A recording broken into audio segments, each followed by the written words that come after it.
أعوذ بالله من الشيطان الرجيم. بسم الله الرحمن الرحيم. السلام عليكم ورحمة الله وبركاته.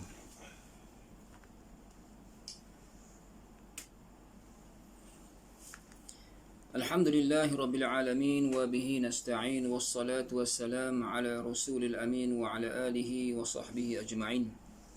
سبحانك لا علم لنا إلا ما علمتنا إنك أنت العليم الحكيم ولا حول ولا قوة إلا بالله العلي العظيم. اللهم أصلح أمة محمد صلى الله عليه وسلم وفرج أمة محمد صلى الله عليه وسلم وارحم أمة محمد صلى الله عليه وسلم. أما بعد. الحمد لله. Syukur kepada Allah Subhanahu wa taala, selawat dan salam kepada junjungan besar Nabi kita Muhammad sallallahu alaihi wasallam, ahli keluarga baginda, sahabat-sahabat baginda dan semua muslimin muslimat hingga akhir zaman. Alhamdulillah, pada malam ni dapat kita menyambung siri perbahasan diskusi kitab Al-Kabair, insya-Allah siri yang ke-6 insya-Allah pada malam ni. Mudah-mudahan dapat menyuntik iman kita insya-Allah, agar kita sentiasa mengetahui, sentiasa berwaspada dan beringat untuk menjauhi. Tuan-tuan muslimin muslimat sekalian, kita masih lagi membincangkan tajuk yang pertama, Al-Kabiratul Ula, iaitu Asyirku Billah. Tuan-tuan, syirik ini satu kesalahan yang sangat besar tuan-tuan. Akbarul Kabair. Pengarang, penulis meletakkan tajuk pertama menggambarkan kepada kita bahawasanya ia merupakan satu benda yang sangat besar, yang sangat kena kita ambil berat. Apa makna syirik? Semua sedia maklum. Syirik ni zaman dulu jelas orang sembah berhala, syirik. Tak? Sembahan-sembahan selain Allah, syirik. Hari ni tuan-tuan, mungkin benda ni tak berlaku. Tak berlaku. Maknanya dia kata, aku ni masih sembahyang. Ada orang masih sembahyang, puasa, haji, bahkan tanpa dia sedar dia buat benda syirik. Ini. Jadi kita nak bahas pada malam ni satu topik yang agak panjang, iaitu Akbarul Kabair. Yang pertama, Asyirku Billah. Baik. Pada minggu lepas telah pun kita bincang sedikit topik ini, dan insya-Allah kita sambung pada minggu ni. InsyaAllah mudah-mudahan dapat difahami bersama. InsyaAllah saya nak ulang sikit lah, bahawasanya dalam surah Yusuf nak khabar bahawasanya dalam perihal orang beriman ni, surah Yusuf Allah sebut, wa ma yu'minu aktsaruhum billahi illa wa hum musyrikun. Meskipun kebanyakan, maknanya yang bermaksud, meskipun kebanyakan mereka beriman kepada Allah Ta'ala. Ni Tuhan nak khabar ni.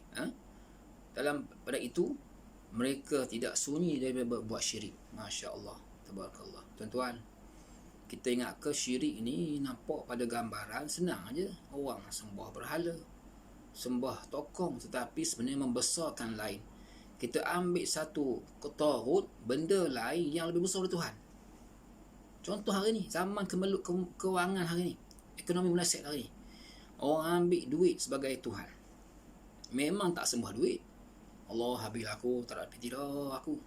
Seolah-olah kita gantung pada piti duit semata-mata, tanpa terlupa bahawa di sana dalam surah Al-Fatihah Allah sebut, Iyyaka na'budu wa iyyaka nasta'in. Tuan-tuan, kita baca surah Fatihah tuan-tuan, hari-hari baca Fatihah. Kenapa tak cuba kita tadabbur surah Fatihah? Bukan Fatihah aja, bismillah cukuplah. Subhanallah. Kalimah bismillahirrahmanirrahim, kalau tadabbur kalimah itu sahaja sudah memadai. Tapi ramai mana kita hari ini sembahyang, baca Fatihah dan rukun sembahyang Fatihah, tapi dalam masa sama dia lupa bahawa adalah ayat itu yang disebut Iyyaka na'budu wa iyyaka nasta'in. Ada orang hari ni Iyyaka na'budu wa ghairillah nasta'in. Ini masalah.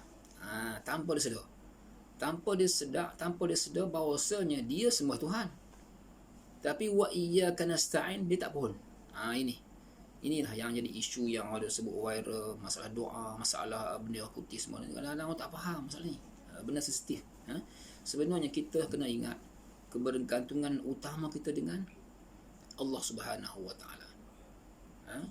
Maknanya kena usaha, kena ikhtiar, tapi dalam masa sama kita kena bergantung dengan minta dengan Tuhan. Minta dengan Tuhan sepenuh-penuhnya. Sepenuh-penuh permintaan. Ada satu kisah lah yang berlaku. Ada seorang ulama ini kisah yang berlaku, tapi dia i'tiqad sungguh. Dia yakin sungguh dengan Tuhan akan beri rezeki. Dia kata kepada keluarga dia, aku nak keluar cari ilmu. Padahal dia alim dah. Kamu tinggal di rumah, insya-Allah rezeki datang. Saya tak ingat nama apa ulama tu. Yang terkenal lah. Tapi dia keluar, dia tinggal keluarga dia, nak keluar cari ilmu. Mungkin nak keluar, mungkin 2-3 hari lah, maknanya gitulah. Dalam keadaan rumah dia tidak ada banyak, mana masa tu dia keluar dalam keadaan tidak ada kelegapan, banyak benda kurang lah, maknanya mungkin maknanya dari sudut tak cukup untuk makan minum esoknya sebagainya. Tak. Tapi dia yakin, insya-Allah ada rezeki. Yakin dengan Tuhan kita hari ni kita doa. Tak. Tapi itu sebenarnya kalau kita yakin bila Ta'ala, Allah Ta'ala akan rezeki bantu. Baik. Bila mana dia keluar dalam keadaan begitu, isteri dia, anak-anak lain semua tak setuju, protes. Dah guana baba keluar ni, ayah keluar ni, keadaan tak tinggal apa-apa benda kat rumah kami berlapar ni, habislah ni. Anak dia seorang yang kecil kata apa, insya-Allah nasta'in billah. Anak dia yang hafaz Quran kata, ayah pergilah, insya-Allah rezeki kita datang, adalah rezeki. Di ringkas cerita, dia keluar. Bila dia keluar dalam keadaan gitu, orang lain berat ayah aku ni, anak dia kecil dia baca doa. Anak dia kecil tu baca Quran, hafal Quran, berdoa minta dengan rezeki. Tiba-tiba datang malam tu orang ketuk pintu malam tu, minta air. Dia kata, Assalamualaikum, minta. Assalamualaikum, masa apa ni? Dia kata bolah, rumah sekali. Dia betul, rumah ulama besar ni, ulama hebat. Kami nak air, kami datang jauh nak air je, tumpang minum air. Air kosong boleh bagilah. Bagi air kosong, lega alhamdulillah. Dia tahu rumah tu seorang ulama hebat. Dia pun kata, parlimen yang bawa tentera tu kata, okey, hari ni kita singgah di rumah parlimen ni dan dia bagi minum air kita kena sponsor, kena bagi sumbangan pada dia. Dia pun ambil satu kantung wang emas, dia lempah itu, setiap tentera semua hulukan, paling kantung yang ada dirham semua, akhirnya penuh kat pintu rumah. Subhanallah. Itu nak kabarnya kalau Tuhan nak bagi rezeki yang tak sangka-sangka. Jadi awal tadi kisah bagaimana isteri dia, anak-anak dia yang lain macam-macam tak puas hati, tiba-tiba anak dia kecil yakin insya-Allah rezeki mari. Sungguh datang rezeki dari langit. Tentera mai singgah nak minum air je. Tapi dengan sebab dia tahu rumah ni rumah ulama, dia raikan ulama, dia bagi pitik, dia bagi sumbangan duit sampai tahap melimpah-limpah. Subhanallah. Ini nak beritahu bahawa orang yang iktimad billahi subhanahu wa ta'ala. Dalam ayat ni Tuhan kata bahawasanya ada orang beriman tapi tak sunyi dia buat benda-benda yang syirik. Jadi maknanya syirik juga bermaksud sama dengan kufur. Syirku dan juga kufur hampir sama. Cuma ada perbezaan sikit, ulama sebut khilaf ulama sebut tu. Baik. Jadi nak kabarnya tentang syirik ini sebenarnya dia ialah sifat mensekutukan Allah Ta'ala dengan sesuatu yang lain. Sama ada dari sifat uluhiyahnya, ada uluhiyah, ada sembah, ada sembahannya, dicintai, dipatuhi, diperintahnya dan sebagainya. Ataupun sifat rububiyah, dari sudut rububiyah, dia mensyirikkan Tuhan dari sudut rububiyah. Maknanya segi pentadbiran, penggunaan alam, yang tu bab ketuhanan tak apa, tapi bab rububiyah dia syirik. Ada juga tu. Maka siapa yang menganggap mana-mana satu daripada sifat-sifat yang tersebut itu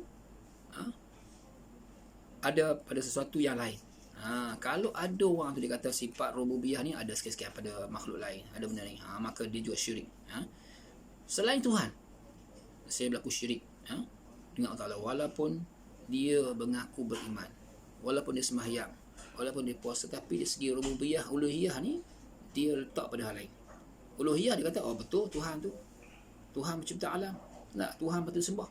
Tapi dalam masa yang sama dia ambil benda lain, menduakan Tuhan sebagainya. Inilah soalan yang syirik akbar kabair yang pertama yang kita nak sebut pada malam ni. Baik. Kemudian tadi saya sebut tentang kufur. Kufur dan syirik. Ada ulama kata sebut sama ya. Ada ulama bahas ada perbezaan dia. Tak. Bila berlakunya syirik akan jadi, bila buat syirik akan jadi kufur. Kufur pun ada juga pembahagian kufur amal, kufur akidah dan sebagainya lagi. Baik. Syirik ni makna menyekutukan Allah Taala dengan sesuatu yang lain. Tak. Jadi benda ni yang dibahas kita dah sebut pada sebelum ni. Maknanya sama ada berlakunya penyekutuan tersebut sama ada dari sudut zat sifatnya, zat Tuhan sifatnya ataupun af'alnya. Tak. Termasuk juga hukum syariatnya. Adalah bermakna kufur. Tak. Kita tak kufur bab, ada orang tu tak kufur bab zat Tuhan, sifat Tuhan, tapi bab syariat Tuhan dia pilih-pilih. Tak. Ambil sebahagian, tolak sebahagian, itu juga kufur juga. Baik. Begitu juga dalam seorang orang kafir yang dianggap syirik kerana mencabar wujudnya Tuhan. Orang kafir dia sebab apa dia agak syirik? Kerana cabar kuasa Tuhan. Tak. Kok cabar nak buat hari ni berlaku isu hari ni, saintis hari ni yang dia kaji, dia kata akan berlaku kiamat dengan sebab munculnya sekian-sekian bintang-bintang ni akan menghempak bumi. Lalu dia kata kita kena buat roket hantar, musnahkan. Kalau musnahkan bintang tu, mungkin selamat bumi. Ada pemikiran orang saintis yang tidak ada iman ni, dia boleh mikir sampai tahap tu. Tak. Samalah kalau tengok filem-filem hari ni, tak? Filem-filem dulu-dulu lah. Orang putih ni dia reka cerita, dia reka cipta macam alat untuk nak mengelakkan kematian lah, untuk maknanya kehidupan yang abadi lah. Dia buat filem macam-macam tuan-tuan. Nak khabar gambar orang tak ada iman ni gitulah. Tak. Tapi dalam Quran Tuhan sebutlah walau kuntum fi burujin musyayyadah. Kalau kamu duduk dalam satu lingkungan yang hebat, dalam perlindungan hebat sekalipun, kamu akan mati. Tak. Makna gitu. Jadi kita kena ingat bahawasanya tidak boleh lari dari kematian. Begitu juga dalam persoalan kiamat. Tak boleh. Jadi maknanya boleh juga dianggap syirik apabila mendustakan risalah Muhammad. Selain tadi kita sebut bab apa nama? Bab ketuhanan Tuhan. Selain syirik bab tu, orang yang mendustakan Nabi juga syirik juga. Tak, dia kata tak perlu Muhammad. Tak, dia kata Quran cukup dah. Ahli hadis, anti hadis. Tak. Dia ni tak hafal Quran pun, tapi dia kata Quran cukup. Padahal Quran tak perlu Muhammad. Muhammad ni apa benda? Akhirnya dia juga menempah syirik. Orang yang macam ni juga dia anggap sebagai mendustakan risalah Nabi SAW, dan dia anggap juga syirik. Ataupun mendustakan sebahagian daripada risalah. Ini juga di antara beberapa istilah yang disebut ulama tentang fenomena syirik yang besar, yang kita kena sedar bahawasanya hari ni syirik hari ni dalam bentuk yang tanpa disedari, iaitu membesarkan selain Allah Ta'ala, yang walaupun kita sembah Tuhan, contoh hari ni tanpa sedar, tak, berlakunya kecurian, hilang duit, kita pun jumpa untuk bomoh minta tilik. Nampak? Kita rasa ada kuasa lain yang boleh tahu benda-benda tu. Nampak? Tilikkan bomoh, boleh tak? Tengok bomoh, tengok dukun-dukun dengan harapan kuasa lain yang lebih kuat yang boleh menduga apa nama benda-benda yang hilang. Ni yang berlaku hari ni. Jadi fenomena syirik ni banyak tuan-tuan. Jadi kita harap mudah-mudahan dengan sebab kita ada ilmu, jangan kita buat benda-benda yang menjebak kita ni jadi termasuk dalam kancah benda-benda yang Tuhan larang, wal-iyazbillah. Baik. Termasuk hari ni tentang tajuk kita, iaitu sambungan pada sesi lepas, iaitu syirik ni terbagi dua. Tadi saya sebut syirik ni yang besar, akbarul kabair, syirik yang pertama, yang besar. Ada ulama menyebut bahawa syirik ni terbagi dua, syirik kabir dan syirik asghar. Disebutlah kita. Baik. Apa dia? Iaitu syirik asghar, iaitu asyirku asghar wahya riya. Riya. Riya ni kita menunjuk. Sebab tu saya dah sebut pada minggu lepas, ada seorang ulama dia kata, yang berkata Fudail bin Iyad. Fudail bin Iyad kata apa? Dia kata tarkal amal li ajli nas riya wal amalu li ajli nas syirk. Masya-Allah. Dia kata wal ikhlas ay yu'afika Allah minhuma. Allahumma afina minhuma wa'fu anna. Baik. Fudail bin Iyad dia kata apa? Dia kata meninggalkan amal, tinggal amal li ajli nas, dengan sebab manusia itu riak. Mula-mula ada orang kita dah buat kerja, buat amal soleh, tiba-tiba kita tinggal. Malah aku semayang ni. Sebab apa? Bimbang kata aku rajin. Dengan sebab tinggal amal itu dengan sebab manusia. Dengan sebab manusia, riak hukum dia. Wal amal li ajli nas syirk. Dan beramal dengan sebab manusia syirik pula. Masya-Allah, syirik besar pula. Sebab apa? Kita buat amal dengan sebab manusia syirik. Masya-Allah. Wal ikhlas ay yu'afika Allah minhuma. Dan ikhlas itulah yang akan memaafkan kamu, ia akan menetralkan kamu daripada semua keburukan tersebut. Baik, jadi kita hari ini kena ingat, apa jua amal soleh, apa jua kerja baik kita nak buat, nak tinggalkan, jangan kerana manusia, mestilah kerana dengan Allah Subhanahu wa taala. Kalau kerana manusia, habis. Baik. Jadi tersambung lagi pada perbahasan kita yang lepas, iaitu tersebut bahawasanya beberapa dalil yang menyebut dalam hadis yang lain, bahkan dalam surah Al-Kahfi, Allah menyebut pentingnya kita ni ikhlas lillahi ta'ala. Faman kana yarju liqa'a rabbih falyamal 'amalan salihan wa la yusyrik bi'ibadati rabbih ahada. Sadaqallahul azim. Surah Al-Kahfi. Mana apa? Faman kana yarju liqa'a rabbih falyamal 'amalan salihan wa la yusyrik bi'ibadati rabbih ahada. Sesiapa yang inginkan berjumpa dengan Allah Ta'ala, apa kata Tuhan? Falyamal 'amalan salih. Kena beramal soleh. Wala yusyrik bi'ibadati rabbih ahada. Dan jangan sekali-kali kamu syirik bi'ibadati rabbi ahada. Makna apa? Jangan kamu syirik dengan menyembahnya Tuhan, dengan Tuhan kamu seseorang pun, sesuatu pun. Dalam bab ni kita kena ingat, dalam bab amal soleh pun boleh berlaku riak.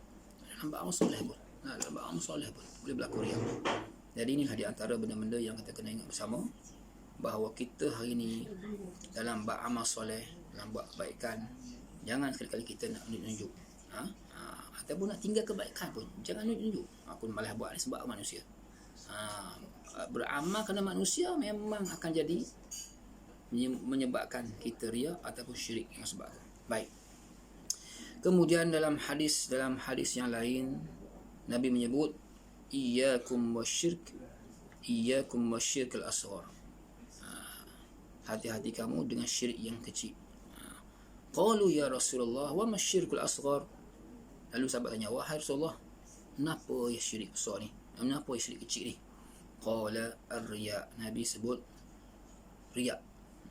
Yaqul Allah Ta'ala yawma yujazi al-ibad bi'a'malihim idhabu ila alladhina kuntum tura'unahum bi'a'malikum fid dunya fanzuru hal tajiduna 'indahum jaza.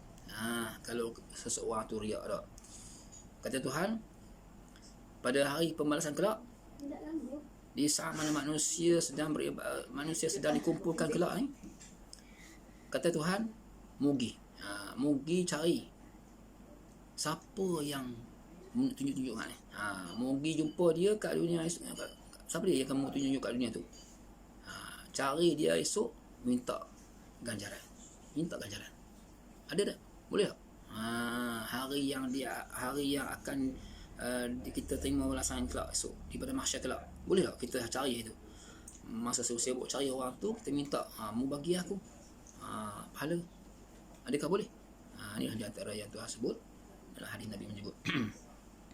Kemudian hadis yang lain disebut lagi, ada yaqulullah, apa namanya, hadis ke-8. Yaqulullah man amila amalan asyraka ma'i fihi ghairi fahuwa lillazi asyraka wa ana minhu bari.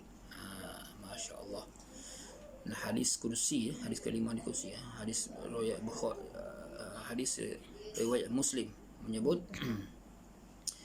siapa yang beramal sesuatu amalan asyraka ma'i fihi ghairi, yang mana amalan itu dia bersyirik dengan aku sesuatu, ghairi, sama aku, maknanya dia beramal tapi dalam masa sama dia bersyirik dengan aku, dengan sesuatu, fa huwa lillazi asyraka wa ana minhu bari, aku bari, kata Nabi, aku bari, aku berlepas diri, maknanya jangan menganggap benda ni benda yang aku iktiraf. Jangan kita buat benda-benda gitu, baik.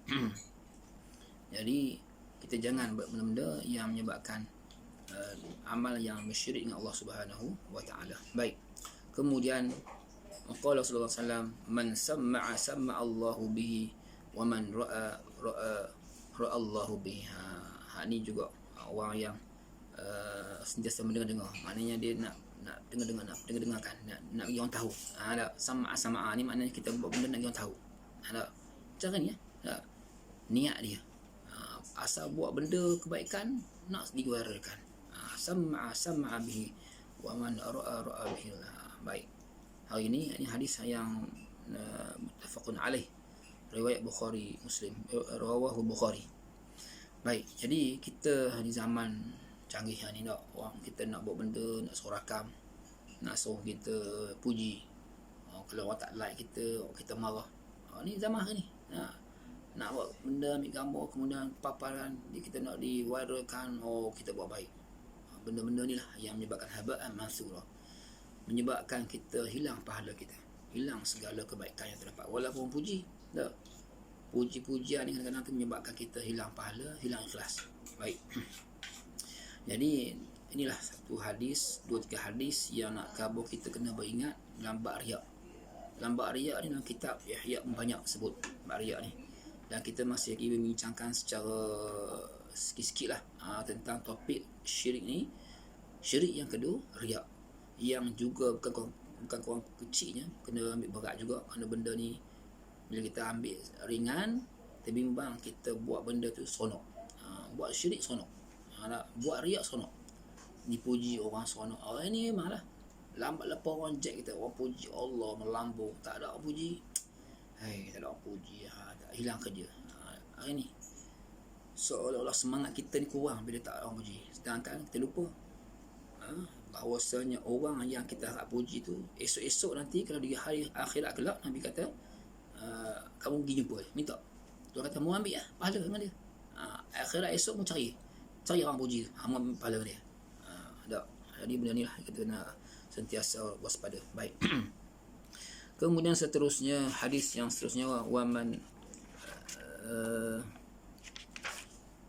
wa an Abi Hurairah radhiyallahu anhu anna Nabi sallallahu alaihi wasallam qala rabba sha'imin laysa lahu min sawmihi ila al-ju' wal 'atash wa rubba qa'imin laysa lahu min qiyamihi illa as-sahr. Hadis ini hadis yang sahih, riwayat Ahmad, disebut boleh jadi ada orang yang berpuasa, ada orang berpuasa, Nabi sebut ada orang puasa, laisa lahu min sawmihi illa al-ju' wal 'atash, dia puasa tapi tak ada benda, tidak ada apa-apa bagi puasa dia, maknanya tidak ada pahala, melainkan ju'i wal 'atash, melainkan apa yang dapat, dia hanya dapat ialah lapar dan dahaga.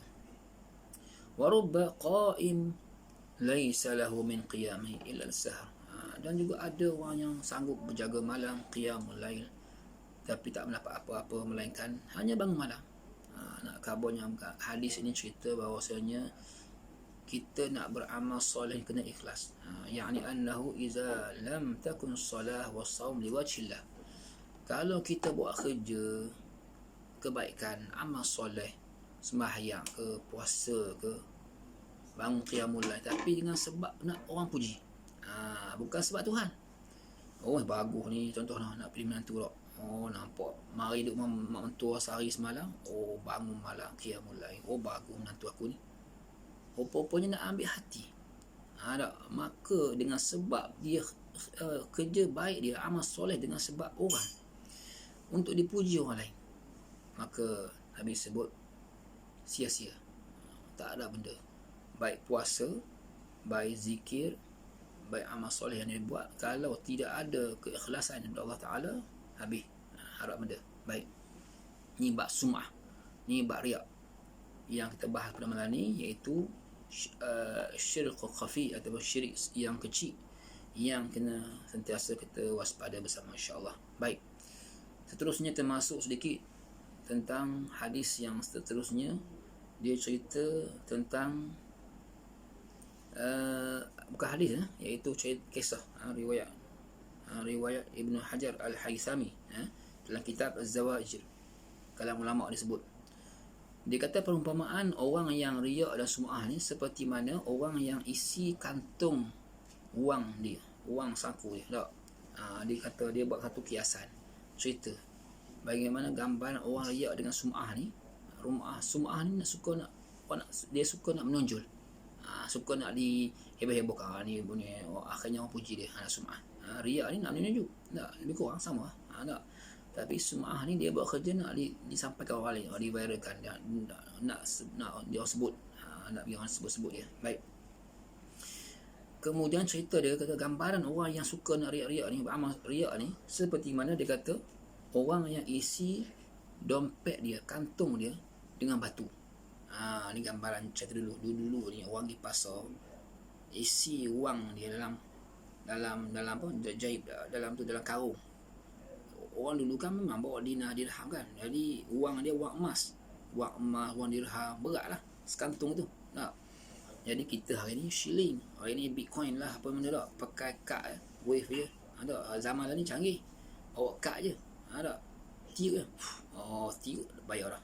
Hari ni dulu kena bawa berat-berat. Jadi nak cover gambar cerita orang yang ada sifat riak dan sum'ah ni, kata Nabi, kata ulama, dia kata seumpama orang yang mana di pasar dia bawa kantung dompet dia dengan diisi batu. Masya Allah, batu. Kalau kita hari ni ibarat dia bawa dompet diisi kertas, diisi apa nama, bukan kertas biasa, kertas sok khabar, tak ada benda. Kemudian bila dia pergi pasar, dia beli, dia pun hulur kertas tu ke tokek, ke kedai. Apa dia buat? Tokek tu akan marah ke dia akan ambil hempah batu tu, hempah apa nama wang kertas tu, ambil ni buat main-main, ambil barang aku beribu-ribu, beri kertas kosong. Macam cek tendang hari ni, cek tendang pun marah. Tulis nampak cek comel RM1,000 bayar, hantar bagi tendang. Masya Allah.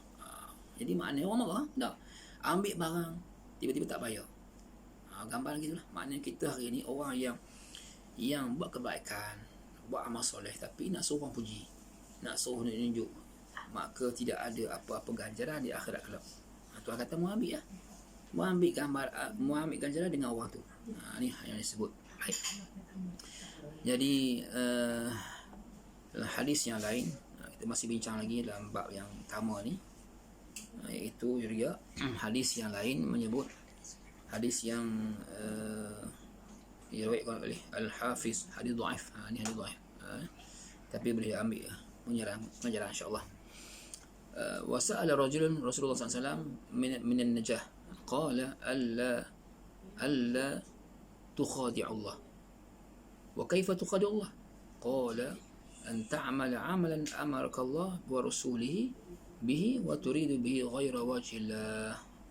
واتق الرياء فإنه الشرك الأصغر وإن مرائي ينادي إليه يوم القيامة على رؤوس الخلائق بأربعة أسماء: يا مرائي، يا غادر، يا فاجر، يا خاسر، ضل عملك وبطل أجرك فلا أجر لك عندنا، اذهب فخذ أجرك biman kunta ta'malu lahu ya mukhadi'. Baik, hadis ni wasuila ba'd al-hukama. Baik. Baik. Apa kata hadis ni? Ringkasnya kita nak sebut bahawasanya disebut dalam kitab ni, dalam hadis ni cerita la tukhadi' Allah, jangan kamu nak menipu Tuhan. Tak. Wa kaifa tukhadi' Allah? Macam mana nak tipu Tuhan? Kata sahabat, kata Nabi lagi, anta amal amalan amarakallah wa rasulihi wa bihi wa turidu bihi ghairu wajhillah. Kamu buat kerja, Nabi cerita balik, kamu buat amalan yang Tuhan suruh, amalan yang Nabi suruh, tapi kamu dalam masa sama kamu nak turidu bihi ghairu wajhillah, kamu mengharapkan selain Tuhan. Maknanya kamu harap orang lain pula puji. Contoh, Allah tu suruh semayang, suruh puasa, kita beramal puasa semayang, tapi dalam masa sama kita nak kita dinampakkan, nak seorang puji kita. Biar aku pergi raja semayang kat surau masjid, orang kata aku alim sikit, biar orang nampak orang nampak aku haji sikit. Dengan sebab kita nak pujian orang walaupun amal soleh. Tuan-tuan, nampak ibarat kata kita macam ada ulas belah mi ada ulas belah mi. Kita buat benda tu serampang dua mata lah. Sedangkan Tuhan kata kita nak buat kerja Allah Ta'ala. Aku nak sembahyang ke, nak pergi masjid ke, jangan letak pada pandangan manusia. Jangan harap orang puji kita, jangan harap orang kata apa-apa. Kita harap redha Allah Ta'ala dan ganjaran Tuhan. Kalau buat kerja Allah Ta'ala, tak apa. Ni tak. Dalam sama-sama dia buat sebab apa? Nak seorang puji sebagainya. Baik. Dalam hal ini dia kata apa? Orang yang buat macam ni, kata Nabi, akan dipanggil, akan digelar dengan 3-4 gelaran. Apa dia gelaran dia? Di akhirat kelak esok akan dipanggil dengan nama-nama ini. Apa dia? Yang pertama, ya murai, wahai orang yang suka menunjuk. Ya ghadir, wahai orang yang penipu. Ya fajir, wahai orang yang jahat, yang keji, yang bermaksiat. Ya khasir, wahai orang yang rugi. 3-4 nama-nama label ini, nama-nama label yang sangat buruk yang Tuhan akan panggil di akhirat kelak. Walaupun hadis-hadis yang dhaif, tapi boleh kita beramal, boleh tahulah, maknanya kita boleh bacalah. Dari sudut kita kena ingat bahawasanya bahayanya orang yang riak ini akan dipanggil dengan 4 nama akhirat kelak. Nama-nama yang kita tak suka. Kita hari ni nak nama pangkat elok, dimuliakan, nak title doktor, title datuk yang berhormat, tapi dalam masa sama kita lupa bahawasanya kita hari ni kalau kita buat amal kerana manusia, di akhirat kelak Allah kata akan panggil dengan nama gelaran yang sangat buruk. Sepertinya wahai penjahat, wahai penyamun, wahai penunjuk-nunjuk, wahai yang rugi. Bayangkan di khalayak ramai dia panggil gitu. Malu tak? Malu. Kita pun kalau dalam penjumpaan dunia ni pun, dalam majlis kita buat tak, orang panggil kita dengan nama-nama yang menjijikkan, malu. Tu kat dunia, belum akhirat esok lebih ramai audien. Masya-Allah, tabarakallah.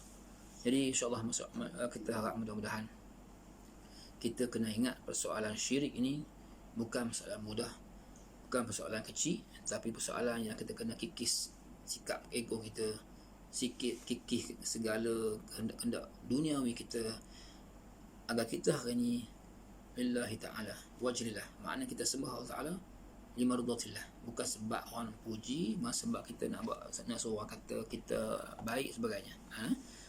Dan saya akhiri bahawasanya disebut dalam kitab ni, sikit ada masa lagi, panjang lagi. Baik. Saya sebut lagi bahawasanya, saya ulang balik bahawasanya Fudail bin Iyad sebut dalam ayat tadi, kata-kata yang sangat indah. Tarakal amal li ajli an-nas riya wal amal li ajli an-nas syirk wal ikhlas ay yu'afika Allah minhuma. Tinggalkan amal dengan sebab manusia itu riya, dan beramal dengan sebab manusia itu syirik. Jadi apakah resolusinya? Kena beramal lillahi ta'ala. Jangan beramal dengan sebab manusia, dan jangan tinggal amal dengan sebab manusia. Ada orang kena buat kerja dengan sebab manusia, ada orang tinggal buat baik sebab manusia. Tak boleh. Tapi itulah dunia tanpa sepadan hari ni. Banyak masalah kita hari ni. Bila orang yang terlalu asyik dengan medsos. Hari ni orang terlalu seorang-seorang ada banyak akaun. akaun Twitternya, akaun Facebooknya, akaun WhatsAppnya, status update semua. Kata lagu update tak apa update, tapi kadang-kadang tu dia nak suruh orang puji. Kalau orang tak like, kalau orang tak puji sehari, dia rasa tak hidup. Ni bahaya. Obses. Ni bahaya obses. Terlalu obses dengan pujian orang. Orang tak like hari, tak hidup. Tak post hari, tak hidup. Maknanya orang macam ni sampai tahap dia rasa hidup ni tak indah kalau tidak ada orang puji dia, kalau tidak ada orang support dia. Inilah bahaya balik. Dan kita kena ingat, zaman serba mencabar ni tuan-tuan. Kalau semua benda nak seorang puji, habis hari ni kat media banyak orang keji. Hari ni kat media hari ni dahsyatnya orang mengkeji, mengkritik sampai tahap mencaci, carut, macam-macam serba-serbi ada dengan wujudnya fake account hari ni tuan-tuan. Subhanallah, masya-Allah, barakallah. Kita harap mudah-mudahan kita sentiasa beringat dan berwaspada. Kita berada di akhir zaman, yang mana kita kena ingat hari ini orang yang menguasai media, dia mungkin ramai pengikut, dia boleh buat apa dia suka, tapi kena ingat itu kat dunia. Akhirat esok, orang yang macam ni dia salah guna kemewahan yang ada, segala kemudahan yang dia ada untuk duniawi, untuk benda yang tak baik. Di akhirat esok dia bersedia, kena siap sedialah menjawab depan Tuhan kelak. Semua kelebihan yang kita ada ni jangan kita salah gunakan. Jadi saya rasa cukuplah untuk tajuk ni, dan kita masuk sikit lagi tajuk kedua insya-Allah pada minggu depan, iaitu tajuknya Al-Kabiratul Tsani, iaitu qatlun nafs. Tajuk kedua insya-Allah pada minggu depan iaitu dosa besar yang kedua, iaitu membunuh manusia atau membunuh diri sebagainya. InsyaAllah kita harap mudah-mudahan kita semua dapat terhindari daripada melakukan dosa-dosa besar ini, dan paling besar ialah dosa syirik kepada Allah Subhanahu wa taala. Wallahu a'lam wa akhiran, wassalamu alaikum warahmatullahi wabarakatuh.